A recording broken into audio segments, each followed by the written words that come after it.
नमस्कार, स्वागत है आप सबका दिन भर की तमाम बड़ी खबरों के साथ। मैं हूं कवींद्र। शुरुआत हेडलाइन से। अरुणाचल में राष्ट्रपति शासन लागू, पूर्व मुख्यमंत्री नबाम तुकी ने कहा सुप्रीम कोर्ट से मांगे गए इंसाफ। विपक्ष ने बताया लोकतंत्र का काला दिन।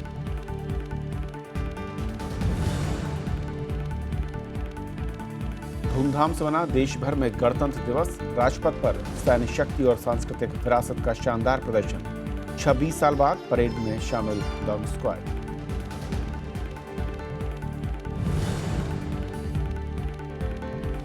गणतंत्र दिवस पर फ्रांसीसी राष्ट्रपति फ्रांसवा ओलांद खास मेहमान। राजपथ पर पहली बार फ्रांसीसी दस्ते ने किया मार्च। रिश्तों के नए अध्याय की शुरुआत।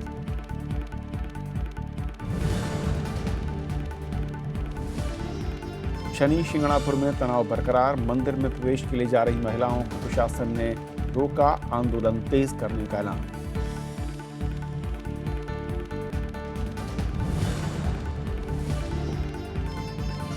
गणतंत्र दिवस पर टीम इंडिया का तोहफा। एडिलेड में पहले T20 मैच में ऑस्ट्रेलिया को 37 रनों से हराया। विराट कोहली बने man of the match.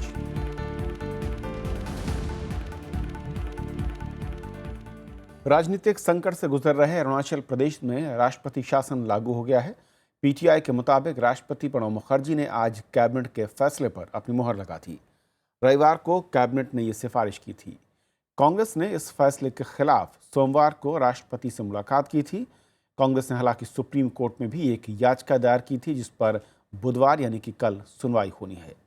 Arunachal में 16 दिसंबर से राजनीतिक संकट है। कांग्रेस के 21 और बीजेपी के 11 सदस्यों ने 2 निर्दलीय विधायकों के साथ अस्थायी स्थान पर सत्य कर विधानसभा अध्यक्ष नबाम रेबिया पर महाभियोग चलाया और एक दिन बाद पक्षी भाजपा और बागी कांग्रेस विधायकों ने नबाम तुकी की जगह एक असंतुष्ट कांग्रेस विधायक को नेता चुन लिया। बाद में गुवाहाटी हाईकोर्ट ने इन फैसलों पर रोक लगा दी। फिलहाल मामला सुप्रीम कोर्ट की संवैधानिक पीठ के सामने है।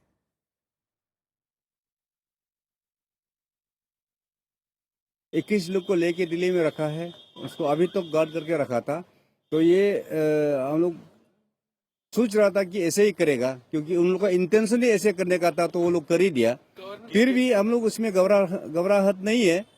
हम लोग कानूनी कार्रवाई लड़ेंगे, जो कोर्ट में हम लोग लड़ेंगे लीगली। और पॉलिटिकली स्टेट में हम लोग हमारा अपना पार्टी लेवल में हम लोग देखेंगे, क्योंकि हमारा तो अभी भी मेजोरिटी है। हम सभी गैर भाजपाई दलों से, जिसमें टीडीपी और अकाली दल भी शामिल हैं, जिनकी सरकारें भी केंद्र के द्वारा बर्खास्त की गई हैं, अपील करते हैं कि आने वाले संसद के सत्र में सभी इकट्ठे होकर के इन सवालों को उठाएं और सरकार के नापाक इरादों को फेल करें।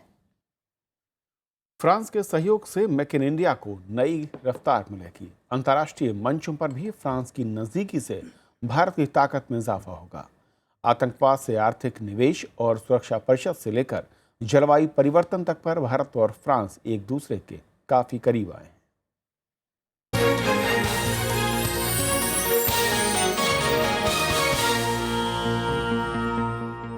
फ्रांस के राष्ट्रपति फ्रांसवा ओलांद मंगलवार को 3 दिन की यात्रा के बाद स्वदेश लौट गए। राष्ट्रपति प्रणब मुखर्जी ने विदाई से पहले एट होम कार्यक्रम में उनका स्वागत किया। इस मौके पर उपराष्ट्रपति मोहम्मद हामिद अंसारी और प्रधानमंत्री नरेंद्र मोदी भी मौजूद थे। ओलांद गणतंत्र दिवस समारोह के मुख्य अतिथि थे। फ्रांस दुनिया का पहला देश है जिसकी सेना ने गणतंत्र दिवस परेड में हिस्सा लिया।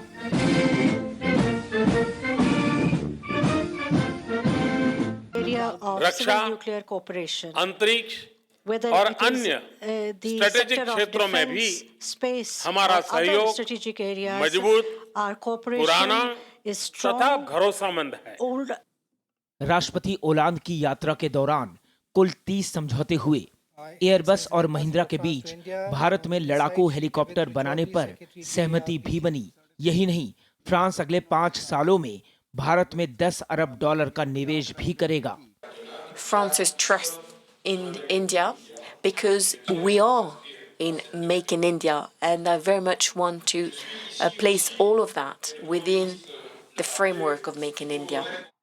प्रधानमंत्री नरेंद्र मोदी और राष्ट्रपति ओलांद के बीच 1.5 साल में ये तीसरी शिखर वार्ता थी। दोनों देश आतंकवाद को लेकर समान सोच रखते हैं। फ्रांस मानवता में विश्वास करने वाले मूल्यों को लेकर के जिए हुए देश है। हम मिलकर के पूरे विश्व को साथ लेकर के, मानवतावादी शक्तियों को साथ लेकर के आतंकवादी मानसिकता को खत्म करेंगे। फ्रांस ने संयुक्त राष्ट्र सुरक्षा परिषद की स्थायी सदस्यता के लिए भारत का पूरा समर्थन किया। साथ ही आतंकवाद के मसले पर पाकिस्तान की निंदा भी की। फ्रांस जैतापुर में 6 परमाणु रिएक्टर भी लगाएगा। दोनों देश अंतर्राष्ट्रीय सौर गठबंधन के लिए भी मिलकर काम कर रहे हैं। अखिलेश सुमन, राज्यसभा टीवी। भारत और फ्रांस के रिश्तों पर और बातचीत करेंगे। हमारे साथ रघुवंश सिन्हा साहब हैं, जो कि डिप्टी न्यूज़ एडिटर हैं हिंदुस्तान टाइम्स से। रघुवंश सिन्हा जी, स्वागत है आपका। सबसे पहले मैं समझना चाहूँगा, रिश्तों को जिस तरीके से कहा जा रहा है कि अब ऐतिहासिक ये हो चले हैं, क्योंकि कारोबारी रिश्ते बहुत पहले से रहे हैं, कैसे ये रिश्ते कारोबारी की दुनिया से हटकर अब मैं कहूँ कि अलग दोस्ती की नींव जो है रखते नज़र आते हैं?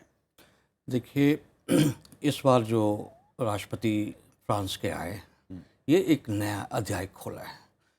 ये तो हम लोग सभी जानते हैं कि फ्रांस की सेना पहली सेना है जो कि हमारे 67वें गणतंत्र दिवस पर पार्टिसिपेट की, और ये 5वें ऐसे नेता हैं फ्रांस के जो कि मुख्य अतिथि भी बने। तो ये अपने आप में बहुत ही अहम है। मगर अगर इसका जो लंबा तौर का रिलेशनशिप आप देखें तो सामरिक रूप से आप देखें, जिस तरह से उन्होंने आतंकवाद पर उन्होंने रुख अपनाया है, जिस तरह का एक संदेश देने का कोशिश किया है पाकिस्तान को, सभी आतंकवादी ग्रुपों का नाम उन्होंने जॉइंट स्टेटमेंट में दिया है, ये अपने आप में बहुत ही महत्वपूर्ण है। और भारत को जिस तरह से वो सपोर्ट, क्योंकि देखिए 2001 में जिस तरह से अमेरिका पहले बोलती थी और जब उनके यहाँ आतंकवाद का हमला हुआ तो उनका जिस तरह से रुख बदला, और अब जब फ्रांस में इस तरह का आतंकवादी हमले हुए, अब जिस तरह के फ्रांस के जो रुख हो गए अंतर्राष्ट्रीय मंचों पर, वो अलग होगा। अब फ्रांस जरूर भारत की जो मुसीबतें हैं, समस्याएं हैं, जो कम से कम हम लोग 2 दशक से आतंकवाद के खिलाफ जो लड़ाई लड़ रहे हैं, उसको बहुत अच्छी तरह से वो समझ रही है और वो हमारा साथ देगी। लेकिन क्या ऐसा नहीं लगता कि फ्रांस, क्योंकि इस वक्त जिस तरीके के आतंकवादी संकट से, यानी कि आतंकवादी हमलों के संकट से है, शायद वो उसकी मजबूरी है कि इस वक्त वो भारत का साथ दे रहा है, या फिर आपको लगता है कि रिश्ते इस लेवल पर आ चुके हैं कि फ्रांस शायद पहला ऐसा कंट्री इस वक्त आप देखते हैं उन बड़े देशों के बीच में जो कि खुले तौर पर अब भारत के जो आतंक विरोधी मुहिम है उसको लेकर सपोर्ट कर रहा है, यानी कि सीधे तौर पर पाकिस्तान का नाम लेता है?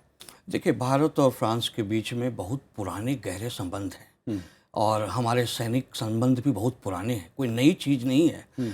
मगर अब जिस तरह के हमारे समझौते हो रहे हैं वो एक नया अध्याय खोल रहा है, क्योंकि अब केवल फ्रांस ये नहीं समझ रही कि उनको भारत से क्या मिल रहा है, वो ये भी समझ रहे हैं कि भारत के साथ मिलकर के इस तरह के जो बड़े बड़े मुद्दे हैं वो उनके साथ वो काम कर सकती है। जैसे यूनाइटेड नेशन में है आतंकवाद के खिलाफ, या जो नई समस्या है क्लाइमेट चेंज का है, या जिस तरह से हमने देखा गुड़गांव में उन्होंने जिस तरह का सौर ऊर्जा के पक्ष में भारत को आगे बढ़ाने की कोशिश की। तो ये सब नए चैप्टर्स हैं जिसके बहुत लॉन्ग टर्म इसके परिणाम होंगे। लेकिन कुछ लोग इसे मानते हैं कि भारत इस वक्त एक ऐसे बाजार के तौर पर है, क्योंकि दुनिया भर में आर्थिक मंदी की आहट एक महसूस की जा रही है और इस मंदी के बीच में एक सुरक्षित बाजार भारत दिख रहा है, और तमाम देश, उनमें फ्रांस भी है, जो कि भारत को एक बाजार के तौर पर देखता है, और उसी नज़रिए के साथ वो एक लिमिटेड, मैं कहूँ कि जो कहूँ एक एडिशन है या फिर एक दायरा है, सीमित दायरा, उस तक वो आपके साथ खड़ा हो सकता है। देखिए, क्या वाकई एग्री करते हैं? भारत एक बहुत बड़ा बाजार है, ये कोई नई चीज़ नहीं है, ये तो पिछले 1 दशक से सभी लोग जानते हैं, तो इसमें कोई खराबी नहीं है। ये तो हमारे एडवांटेज की चीज़ है कि हम इतने बड़े बाजार हैं और बड़े बड़े देश हमारे पक्ष में आ रहे हैं, क्योंकि उनको कुछ फ़ायदा होगा। मगर केवल ये अपने आप में नहीं है, भारत का जो रोल और जो हम आगे जिस तरह के मंच पर जो मुद्दे उठा रहे हैं, वो बड़े बड़े जितने भी इस तरह के देश हैं, फ्रांस हैं, उसको और गंभीर रूप से वो समझने लगी है। ये केवल इसलिए नहीं क्योंकि उनके ऊपर हमला हुआ है, मगर अब ये समझ रही है कि ये सब मुद्दे जो हैं बहुत अहम रोल अदा करेंगे अगले 2 दशक में। तो इसलिए केवल बाजार के रूप में वो नहीं आ रहे हैं, वो भारत के साथ मिलकर के चलना चाहते हैं, क्योंकि भारत एक बहुत ही मजबूत देश कुछ सालों में बनने के लिए तैयार हो गया। लेकिन लोग ये मानते हैं कि जिस तरीके से राफेल की डील हुई, जिसकी संख्या पहले 100 के ऊपर थी, बाद में उसे कम करके बहुत कम किया गया, उसकी प्राइसिंग तक तय नहीं हो पाई है। तो क्या ये उस रक्षा समझौते के तहत जो दूसरे मैं कहूँ कि बेनिफिट्स थे, उस दिशा में देखते हैं आप, जो फ्रांस सपोर्ट करता दिख रहा है, या फिर वाकई उसकी जो मंशा है वो पहले से अलग है, यानी कि जो स्टैंड पहले हुआ करता था उससे अलग है, उसके पीछे के रीजंस दूसरे हैं? देखिए, राफेल डील तो बहुत पुराना है, कई सालों से चलते आ रहा है। तो इस बीच हमारे जो बहुत सारे नए मुद्दे आ गए हैं, मेक इन इंडिया है, जो हमारे डिमांड्स हैं, तो उसके तरफ भी फ्रांस को अब विचार करना पड़ रहा है। तो जाहिर है कि इस तरह की जो नेगोशिएशन चल रहे हैं, बहुत सारे नए एलिमेंट्स आ गए हैं, और प्राइसिंग के जो फैक्टर्स हैं, ऑफसेट के जो फैक्टर्स हैं, तो ये सब पर वो विचार कर रहे हैं। और क्योंकि इसका एक लॉन्ग टर्म बेनिफिट फ्रांस लेगी, और ये सोच समझ करके ये जिस तरह से कल फ्रांस के राष्ट्रपति और भारत के प्रधानमंत्री ने कहा कि बस अब वित्तीय इकोनॉमिक इश्यूज बच गए हैं, प्राइसिंग के इशू बच गए हैं, और बाकी समस्या धीरे धीरे सॉल्व हो जाएगी। एक आखिरी सवाल, क्या भारत की जो स्थायी सदस्यता की मांग रही है यूएन में, आपको लगता है कि वहाँ पर अब फ्रांस जैसे देश अगर समर्थन करते हैं तो भारत पहले से ज़्यादा तेज़ी के साथ उस कुर्सी तक पहुँच सकता है? देखिए, फ्रांस हमेशा भारत के पक्ष में रहा है, कई सालों से फ्रांस सपोर्ट कर रहा है, ये कोई नई बात नहीं है। मगर हाँ, फ्रांस तो आज बहुत बड़ा देश है, उसके सपोर्ट बहुत मायने रखेंगे। मगर हम लोग ये चीज़ को हमेशा गंभीर होकर के समझ के चलें कि यूनाइटेड नेशन में जब हम लोग को स्थायी सदस्यता के रूप में वहाँ पहुँचना है, तो हम पहुँचेंगे अपने बल पर, किसी भी तरह से कोई लोग हमको वहाँ पहुँचाएंगे नहीं। मगर हाँ, इस तरह के फ्रांस जैसे देश के जो सपोर्ट हैं वो बहुत ही इम्पोर्टेंट हैं, मगर वहाँ पहुँचेंगे अपने दम पर। हमारी जब दुनिया समझेगी कि हमारी उनकी ज़रूरत है वहाँ पर, तब हम पहुँचेंगे, किसी के सपोर्ट से हम वहाँ नहीं पहुँचने वाले। बहुत बहुत शुक्रिया इस पूरी चर्चा में शामिल होने के लिए आपका। तो ये थी हमारी पहली खबर, छोटा सा ब्रेक के उस पार दिन भर की दूसरी बड़ी खबर।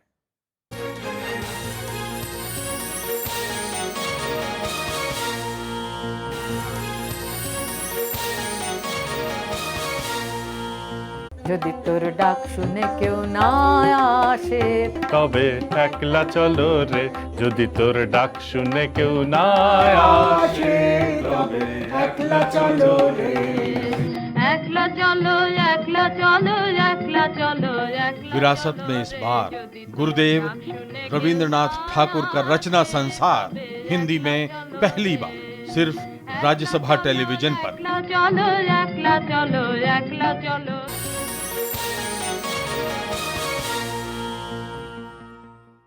देश आज 67वां गणतंत्र दिवस मना रहा है और इस मौके पर मुख्य समारोह राजधानी दिल्ली में राजपथ पर हुआ, जहां राष्ट्रपति प्रणब मुखर्जी ने तिरंगा फहराया और परेड की सलामी ली। इस मौके पर राजपथ पर देश की संस्कृति, परंपरा और सैन्य ताकत का नज़ारा देखने को मिला। इस बार गणतंत्र दिवस पर मुख्य अतिथि फ्रांस के राष्ट्रपति फ्रांसवा ओलांद रहे।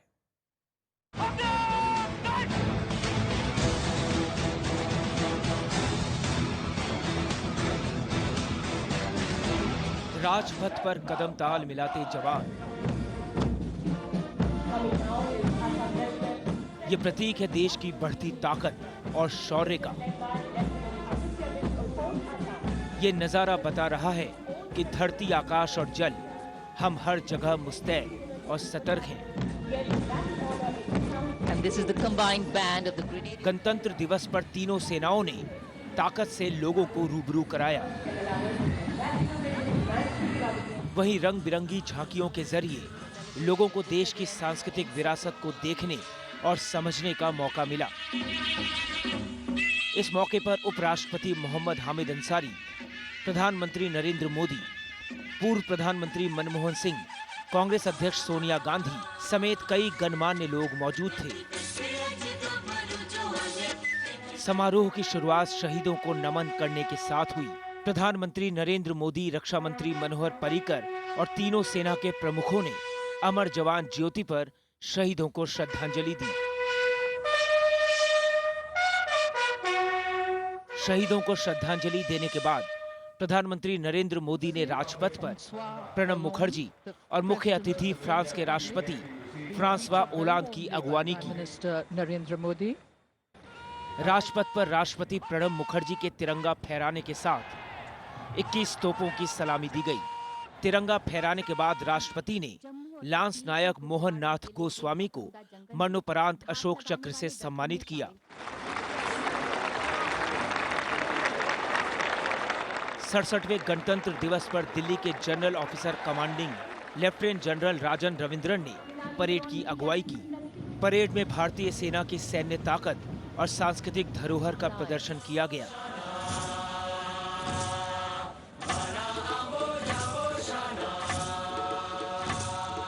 गणतंत्र दिवस समारोह के लिए सुरक्षा के चाक चौबंद इंतजाम थे। किसी भी अप्रिय घटना से निपटने के लिए अर्धसैनिक बलों, दिल्ली पुलिस के जवानों के अलावा एनएसजी को तैनात किया गया था। हेलीकॉप्टर से निगरानी की व्यवस्था करने के साथ क्लोज सर्किट कैमरे भी लगाए गए थे। उस देश की सरहद को कोई छू नहीं सकता जिस देश की सरहद की निगहबान है। Bureau report, Rajya Sabha TV.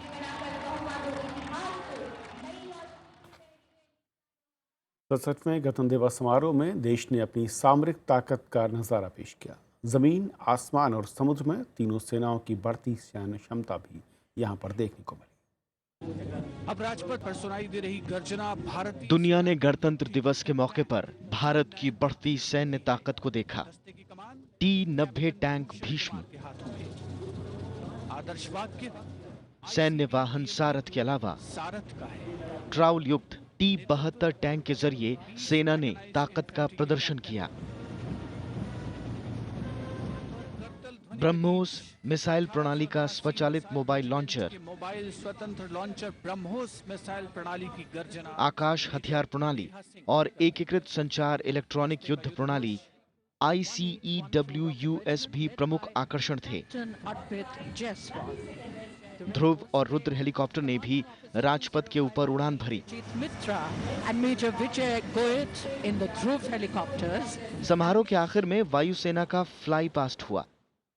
3 Mi-35 helicopter और 3 C-130J सुपर हरक्यूलिस विमानों ने आसमान में अपनी ताकत दिखाई। इसके बाद C-17 ग्लोब मास्टर और Su-30 विमानों ने उड़ान भरी। इसके बाद जगुआर, MiG-29 और Su-30 MKI युद्धक विमानों ने आसमान में कलाबाजी दिखाई। Bureau report, Rajya Sabha TV. 300 metre की ऊंचाई पर 840। और आज राजपथ पर हर साल आयोजित होने वाले समारोह से इस बार कई बदलाव भी दिखे।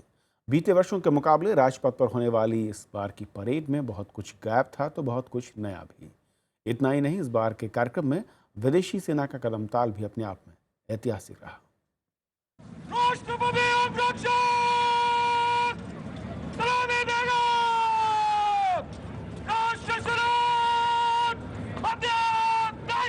गणतंत्र दिवस समारोह की तस्वीर इस बार कुछ बदली सी थी।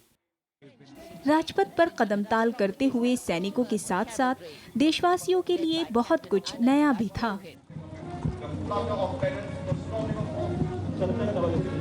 पिछले साल अमेरिकी राष्ट्रपति बराक ओबामा की मेहमान नवाजी के बाद इस बार भारत ने फ्रांस के राष्ट्रपति फ्रांसवा ओलांद को समारोह का खास मेहमान बनाया। ये 5वां मौका है जब फ्रांस के राष्ट्रपति भारत के गणतंत्र समारोह के मुख्य अतिथि बने। दस्ते की कमान कैप्टन भूषण कुमार के हाथों में। समारोह के इतिहास में पहली बार राजपथ पर फ्रांस की सेना के 76 सदस्यीय दल ने मार्च किया, जिसकी अगुवाई लेफ्टिनेंट कर्नल पॉल बरी ने की। इस दल में 48 सदस्यीय द म्यूजिक ऑफ इन्फेंट्री दस्ता भी शामिल था। भारतीय सेना के साथ कदमताल करते हुए इस दल ने राष्ट्रपति को सलामी दी।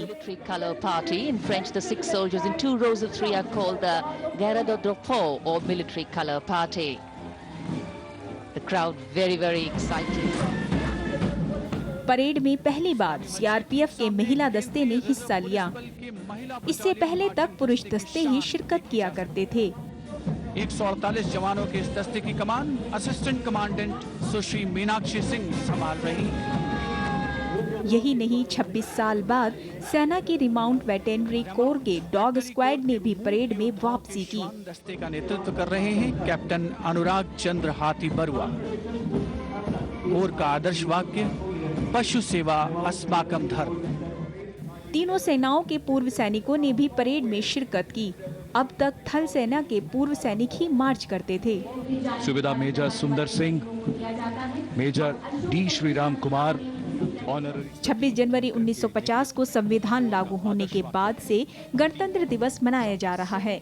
इस बार के समारोह में हुए बदलाव को एक नई परंपरा की शुरुआत माना जा रहा है। Bureau report, Rajya Sabha TV.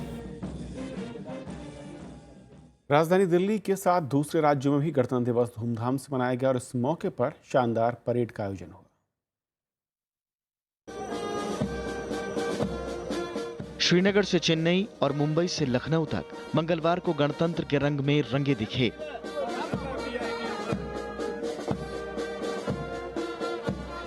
Srinagar के बख्शी स्टेडियम में तिरंगा फहराया गया तो महबूबा मुफ्ती भी मौजूद रहीं। पिता मुफ्ती मोहम्मद सईद के निधन के बाद वो किसी सार्वजनिक कार्यक्रम में पहली बार नजर आईं। मध्य प्रदेश के रतलाम में मुख्यमंत्री शिवराज सिंह चौहान ने तिरंगा फहराया और परेड की सलामी ली। हरियाणा के गुड़गांव में मुख्यमंत्री मनोहर लाल खट्टर ने राष्ट्र ध्वज को सलामी दी। ऐतिहासिक और आधुनिक नगर गुड़गांव में 67वें गणतंत्र दिवस पर अपना प्यारा तिरंगा फहराकर मुझे बहुत ही गर्व और खुशी का अनुभव हो रहा है। राष्ट्रीय पर्व के इस पावन अवसर पर मैं आप सबको हार्दिक बधाई और शुभकामनाएं देता हूं। कर्नाटक की राजधानी बेंगलुरु में राज्यपाल वजुभाई वाला ने तिरंगा फहराया। तमिलनाडु की राजधानी चेन्नई में राज्यपाल के रोसैया ने झंडा फहराया। इस मौके पर मुख्यमंत्री जयललिता भी मौजूद रहीं। परेड के दौरान तमिलनाडु की संस्कृति की पूरी झलक दिखी। केरल की राजधानी तिरुवनंतपुरम में राज्यपाल पी सदाशिवम ने झंडे को सलामी दी और परेड का निरीक्षण किया। महाराष्ट्र के राज्यपाल विद्यासागर राव ने मुंबई में झंडा फहराया।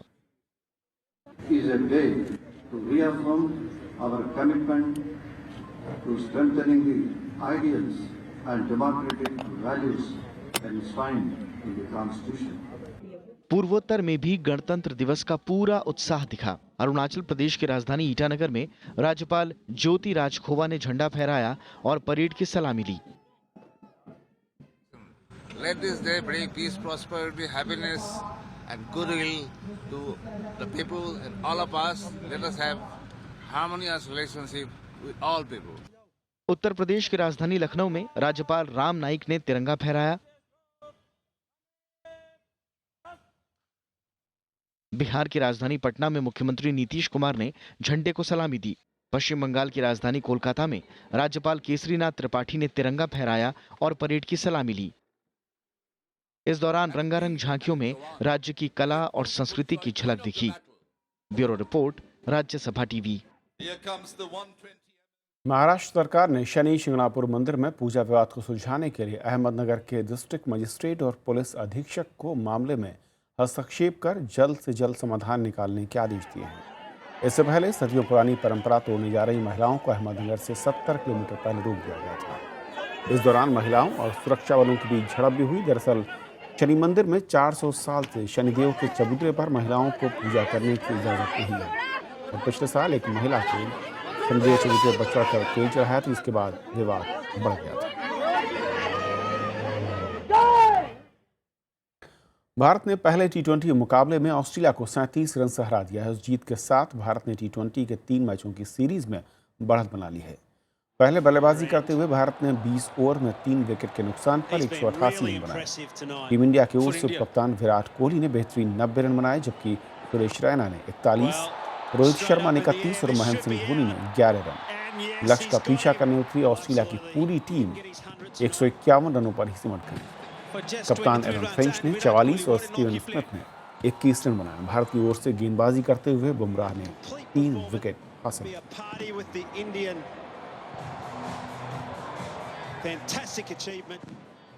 और एक नजर देश और दुनिया की कुछ और बड़ी खबरों पर संक्षेप में। जम्मू कश्मीर के अनंतनाग में मंगलवार सुबह सुरक्षा बलों के साथ मुठभेड़ में एक आतंकवादी मारा गया। कोकरनाग जिले में सुबह 4 बजे से ये मुठभेड़ शुरू हुई थी। सेना मारे गए आतंकी के बारे में जानकारी जुटा रही है। देश में अनुसूचित जाति और जनजाति अत्याचार रोकथाम संशोधन कानून 2015 मंगलवार से लागू हो गया है। कानून में इन जातियों पर अत्याचारों की रोकथाम के लिए पहले से ज्यादा कड़े कानून बनाए गए हैं। विधेयक को राष्ट्रपति प्रणब मुखर्जी ने 31 दिसंबर को मंजूरी दी थी। मंगलवार को नागालैंड में उग्रवादी संगठन national socialist council of Nagaland Khaplang के 3 सदस्यों ने असम राइफल्स के सामने समर्पण कर दिया। इन लोगों ने अपने हथियारों के साथ समर्पण किया। मेघालय में एक बस के खाई में गिरने से करीब 10 लोगों की मौत हो गई, जबकि 20 से ज्यादा यात्री घायल हैं। यह हादसा मेघालय की राजधानी शिलोंग के करीब 150 किलोमीटर दूर ईस्ट जयंतिया हिल्स में हुआ। राजस्थान के बाड़मेर में मंगलवार को एक बड़ा हादसा होते होते टल गया। गुगड़ी के ऊपर उड़ान भर रहे एक वायुसेना के लड़ाकू विमान से अचानक 5 बम गिर गए। धमाकों की गूंज करीब 10 किलोमीटर तक के इलाकों में सुनी गई। हालांकि इस घटना में किसी भी तरह के नुकसान की खबर नहीं है। वायुसेना हादसे की जांच कर रही है। गणतंत्र दिवस के जश्न के मौके पर देहरादून में 8 संदिग्धों की घुसपैठ ने पुलिस और खुफिया विभाग की नींद उड़ा दी। इनमें से एक संदिग्ध कैमरे में कैद हो गया है, जिसकी फोटो पुलिस ने जारी कर दी है। बाकी 7 लोगों का अभी तक पता नहीं चल पाया है। देहरादून में हाई अलर्ट जारी कर दिया गया है। सर्च इंजन गूगल ने भारत को 67वें गणतंत्र दिवस के मौके पर डूडल बनाकर बधाई दी। गूगल ने सीमा सुरक्षा बल के ऊंट दस्ते को अपना डूडल बनाया। इसके अलावा ट्विटर ने भी इस मौके पर #रिपब्लिक डे को लॉन्च किया। पाकिस्तान के पंजाब प्रांत में सभी स्कूलों और कॉलेजों को बंद कर दिया गया है। सरकार ने यह फैसला तालिबानी हमले की आशंका से लिया। हाल ही में आतंकी संगठन तहरीक तालिबान ने बाचा खान विश्वविद्यालय में हमला किया था, जिसमें 21 लोगों की मौत हो गई थी। अमेरिका के पूर्वी राज्यों में आए बर्फीले तूफान के थमने से सामान्य जीवन पटरी पर लौटने लगा है। बर्फ हटाने का काम तेजी से किया जा रहा है। प्रभावित राज्यों में यातायात को भी धीरे धीरे शुरू किया जा रहा है। सदी के सबसे भयंकर कहे जाने वाले इस तूफान में अब तक करीब 20 लोगों की मौत हुई है। सानिया मिर्जा और मार्टिना हिंगिस की जोड़ी की जीत का सिलसिला जारी है। इस जोड़ी ने ऑस्ट्रेलियाई ओपन टेनिस टूर्नामेंट के महिला डबल्स के सेमीफाइनल में जगह बना ली है। वहीं महिला सिंगल्स में सेरेना विलियम्स मारिया शारापोवा को हराकर सेमीफाइनल में पहुंच गई है। तो खबरों के आज के इस बुलेटिन में इतना ही, लेकिन अब चलते चलते आपको छोड़ जाते हैं राष्ट्रपति भवन की कुछ खास तस्वीरों के साथ।